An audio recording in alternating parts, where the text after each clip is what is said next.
جو محتاج کو مسکینوں کو کھانا کھلاتا نہیں تھا، یہ نہیں، دوسروں کو کھلانے کے لیے ابھارتا نہیں تھا، اکساتا نہیں تھا۔ کھلانا بھی ہے اور دوسروں کو ابھارنا بھی ہے، بھائی بھوکوں کو کھانا کھلاؤ، محتاجوں کو کھانا کھلاؤ۔ میرے بھائیوں، اگر کوئی کام کوئی غیر مسلم کر رہا ہے تو صدق دل سے اس کا اعتراف کرنا چاہیے۔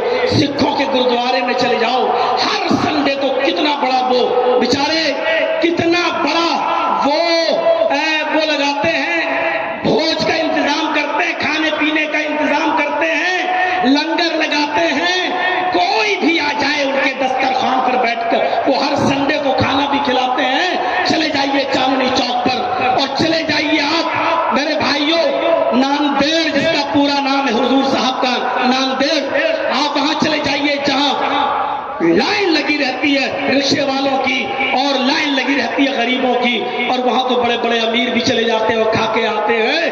اگر کھانا غریب اور مسکینوں کے لیے کوئی کھلا رہا ہے، لنگر کا انتظام کر رہا ہے، اگر کسی کے اندر یہ اچھی صفت ہے تو کھل کر اس کا اعتراف بھی کرنا چاہیے۔ جو کام مسلمانوں کے لیے تھے کہ وہ مسکینوں کو کھانا کھلائیں، محتاجوں کو کھانا کھلائیں، فقیروں کو کھانا کھلائیں، آج یہ صفت ان کے اندر سے نکل گئی۔ ایک موقع پر کھانا، بس شادی ہوگی تو ڈٹ کر کھانا، باراتیوں کو بھی کھلائیں گے۔ ارے ناک کٹ جائے گی، ان کو پہلے کھلاؤ، نہیں تو زندگی بھر میری بیٹی کو تانے سننا پڑیں گے۔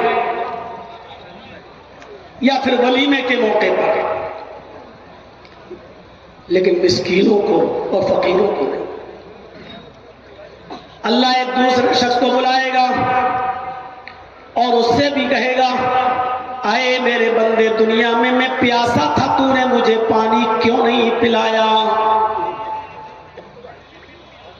کیسا لگ رہا ہے؟ اللہ کہے گا کہ میرے بندے میں پیاسا تھا، تو نے مجھے پانی کیوں نہیں پلایا؟ حالانکہ وہ پیتا بھی نہیں ہے۔ بندہ کہے گا، اے اللہ تجھے کیسے پلا سکتے ہیں، تو تو ان چیزوں سے پاک ہے۔ اے اللہ تو ساری کائنات کو پلانے والا تھا، تو خود پیتا نہیں ہے، پھر میں تجھے پانی کیسے پلاؤں؟ اللہ کہے گا، میرے بندے، دنیا میں تیری چوکٹ پر میرا بندہ گیا تھا، پیاس کی وجہ سے تڑپ رہا تھا، تو نے اس کو پانی پلایا ہوتا، تو نے اس کو پانی پلایا ہوتا تو مجھے تو اپنے پاس پاتا، یعنی میں تیری مدد کرتا، میں تیرے کام آتا۔ تو نے میرے بندے کو پانی نہیں پلایا، میں نے بھی تیری مدد نہیں کی، کیا تیری مدد کروں؟ تیسرے حصے پر نظر رکھیے، کوئی چیز چھوڑی ہی نہیں ہے۔ انسان کو ان چیزوں کی بنیادی طور پر ضرورت ہے، کھانے کی، پینے کی۔ ہم لوگ بھی بولتے ہیں کپڑا، لتا، مکان۔ تیسرا سوال تیسرے شخص سے، اے میرے بندے، دنیا میں ننگا تھا، تو نے مجھے کپڑا کیوں نہیں پہنایا؟ جملہ دیکھیے، میرے بندے دنیا میں ننگا تھا، تو نے مجھے کپڑا کیوں نہیں پہنایا؟ اللہ تو ساری کائنات کو پہناتا ہے، تو ان چیزوں سے پاک و صاف ہے، تجھے کیسے پہنائے کوئی؟ تو سب کو پہنانے والا ہے۔ تشبیہ ہوتی ہے اور دی جاتی ہے۔ ایک دوسری حدیث قدسی میں خود اللہ کے رسول نے فرمایا کہ اللہ فرماتا ہے، العز ازاری والکبریاء ردائی فمن نازعنی فی کل واحد منہما فقد عذبتہ عذابا شدیدا۔ یہ بھی مسلم شریف کی حدیث ہے۔ یہاں اللہ تعالیٰ نے خود دو کپڑوں کا لفظ استعمال کیا، میرے بندوں میں بھی دو کپڑے پہنتا ہوں، العز ازاری، عزت میری لنگی ہے، والکبریاء ردائی، تکبر میری چادر ہے۔ تم جس طرح کپڑے پہنتے ہو میں بھی کپڑے پہنتا ہوں، لیکن تشبیہ کیا دی؟ العز ازاری، عزت میری لنگی ہے۔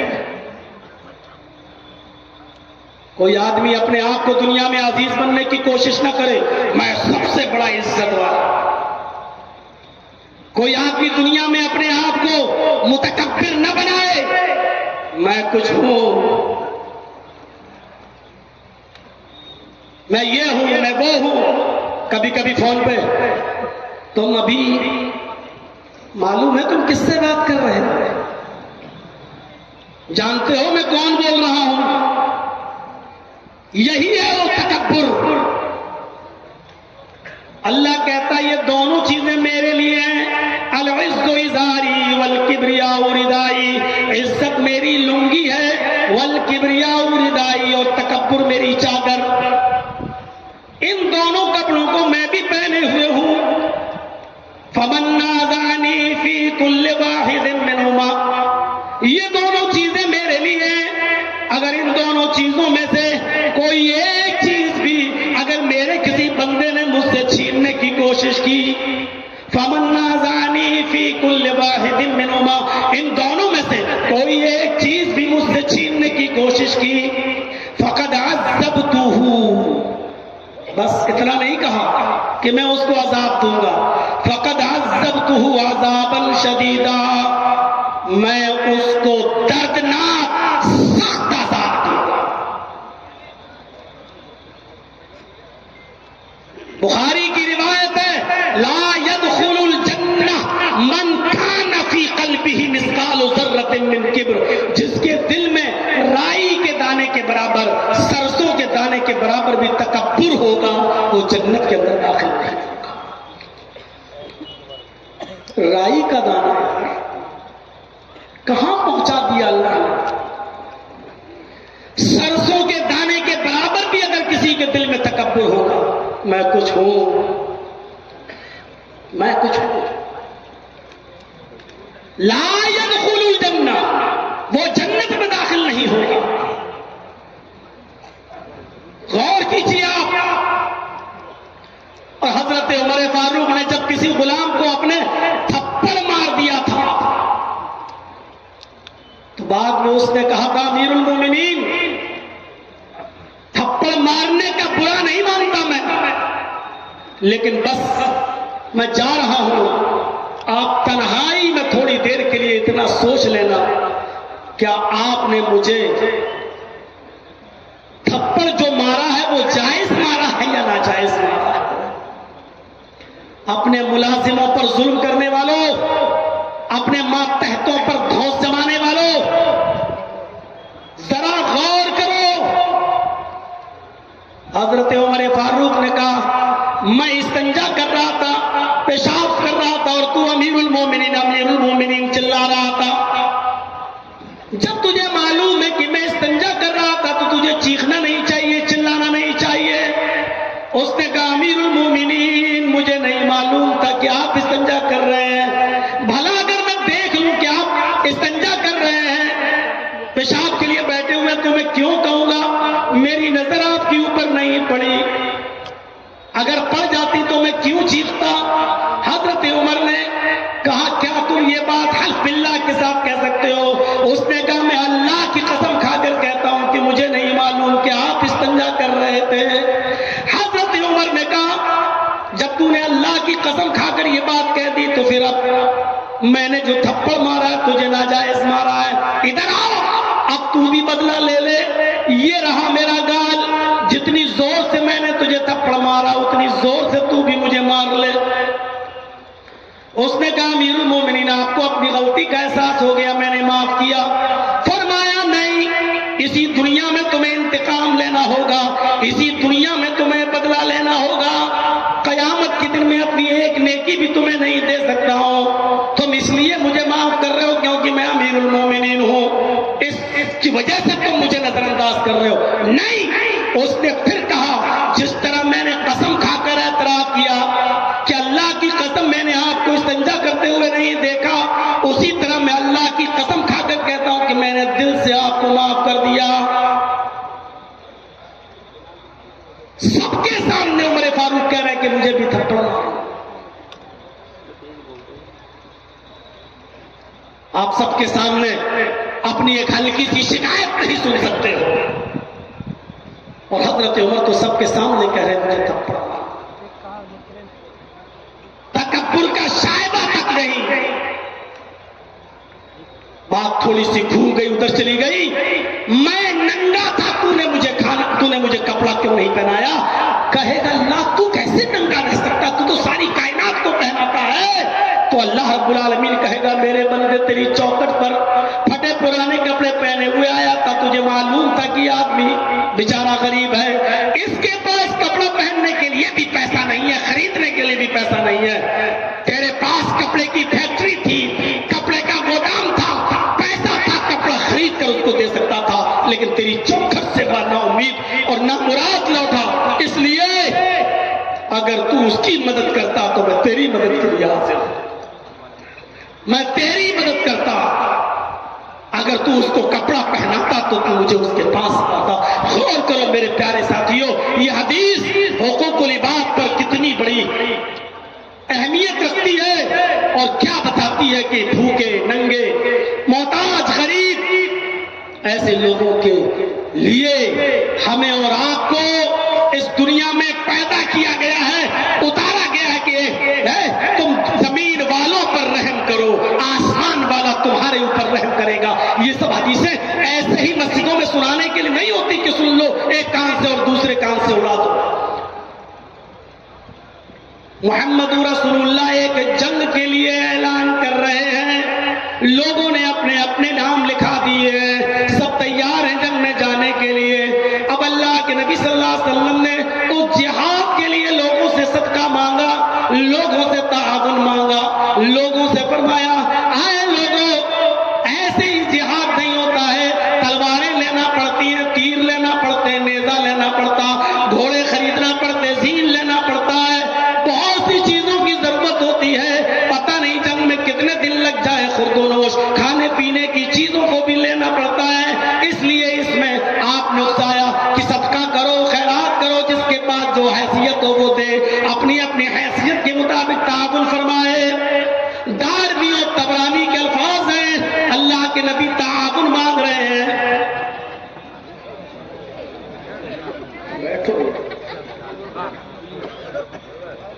نبی اکرم تعاون مانگ رہے ہیں، اور سنیے جس کے پاس جو کچھ بھی ہے سب دیتے چلے جا رہے ہیں اپنی اپنی حیثیت کے مطابق۔ جو واقعہ سنا رہا ہوں دلچسپ اور زبردست واقعہ ہے، میرے بھائی جو ذرا سنیے گا،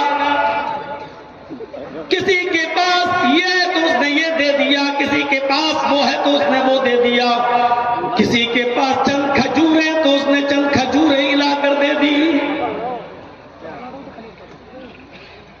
سنو آئے شاملوں کے زبردست فیلڈ میں اعظم گڑھ مل اور اطراف و اکناف سے تشریف لانے والوں، ہزاروں کی تعداد میں یہاں جمع ہو کر بیٹھ کر سننے والوں، غور سے سنو، اسی محفل میں ایک صحابی ہیں، انصاری صحابی ہیں، جن کا نام علبہ ابن زید انصاری ہے، ان کے پاس ان کے گھر میں 2 کھجوریں بھی نہیں ہیں جو وہ 2 کھجوریں دے سکے، کچھ نہیں ہے ان کے پاس دینے کے لیے، جہاد میں جانا ہے، نام لکھا لیا ہے، لیکن ہر شخص ہر صحابی صدقہ و خیرات کر رہا ہے، کچھ نہ کچھ دے رہا ہے۔ علبہ ابن زید انصاری کے پاس کچھ بھی نہیں ہے، کہتے ہیں مجھے بڑی شرمندگی محسوس ہوئی، مجھے بڑی شرمندگی محسوس ہوئی، محفل سے چپکے سے اڑتے ہیں، سیدھے اپنے گھر جاتے ہیں،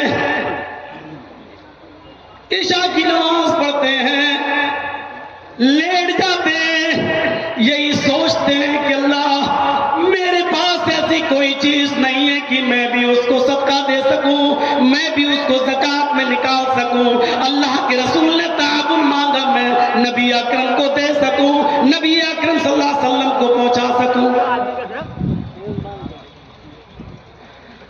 آدھی رات کے بعد اٹھتے ہیں، وضو بناتے ہیں، 2 رکعت نفل نماز پڑھتے ہیں، اور 2 رکعت نفل نماز دیکھیے دعا کیا کر رہے ہیں. دعا کرتے ہیں اللہم انہ لیس عندی شیء ما اتصدق به الہ العالمین. تیرے نبی نے صدقہ و خیرات تعاون مانگا. اللہ کے ہر بندے نے، تیرے ہر بندے نے اپنی اپنی حیثیت کے مطابق جو تھا اس کو دیا. محمد رسول اللہ کو پہنچایا. کچھ نہیں تھا، 2 کھجوریں تھی وہ دیا. انہ لیس عندی شیء، اے اللہ میرے پاس کوئی ایسی چیز نہیں ما تصدق به، جس کو میں صدقہ دے سکوں، جس کو میں خیرات کر سکوں. میرے پاس کوئی چیز نہیں. میں نے نبی اکرم کو کوئی صدقہ نہیں دیا، میں نے نبی اکرم کو کوئی خیرات نہیں دیا.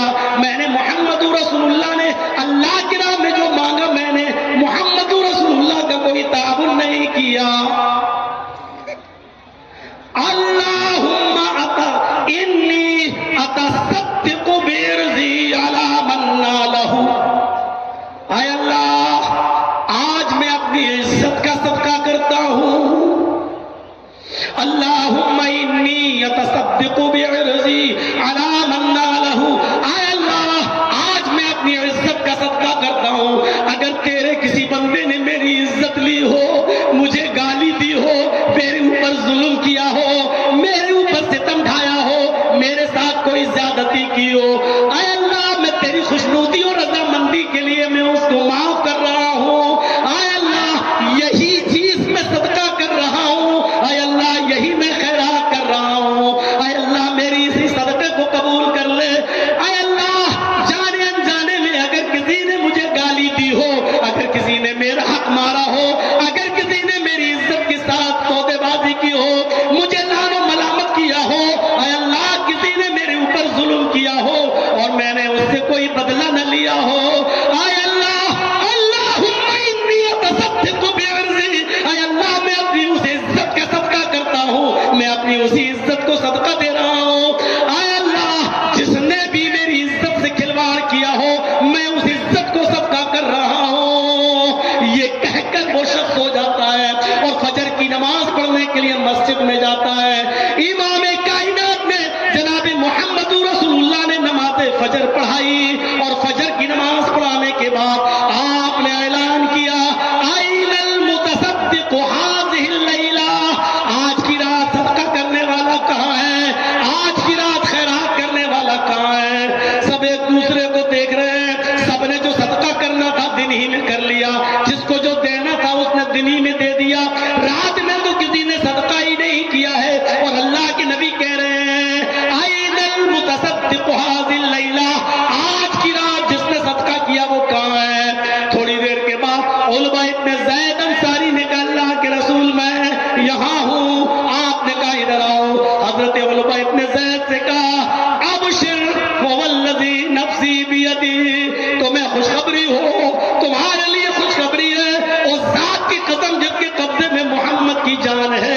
ابھی ابھی جبریل نے مجھے بتایا ہے کہ جاؤ آج کی رات صدقہ دینے والے سے کہہ دو کہ اللہ رب العالمین نے تمہارے صدقے کو مقبول صدقے میں لکھ لیا ہے. تمہارا صدقہ قد کتبت فی الزکاۃ المقبلہ، اللہ رب العالمین نے مقبول زکات میں اس کو لکھ لیا ہے. یعنی تمہارا کل رات آج کی رات جو صدقہ تھا اللہ نے اس کو قبول کر لیا ہے. میرے پیارے ساتھیوں غور کرو، یہ بہت بڑی ظلم و زیادتی ہے کہ ہم کسی کے اوپر ظلم کریں، ہم کسی کے اوپر زیادتی کریں. یہاں تک کہ اگر ہم نے کسی کو گالی بھی دی ہے معاف کیجئے گا تو یہ بھی اس وقت تک معاف نہیں کرے گا اللہ جب تک وہ بندہ آپ کو معاف نہ کر دے جس کو آپ نے گالی دی ہے. یہ بھی کبیرہ گناہوں میں شامل ہے، کبیرہ گناہوں میں شامل ہے. میرے بھائیوں ہماری آنکھوں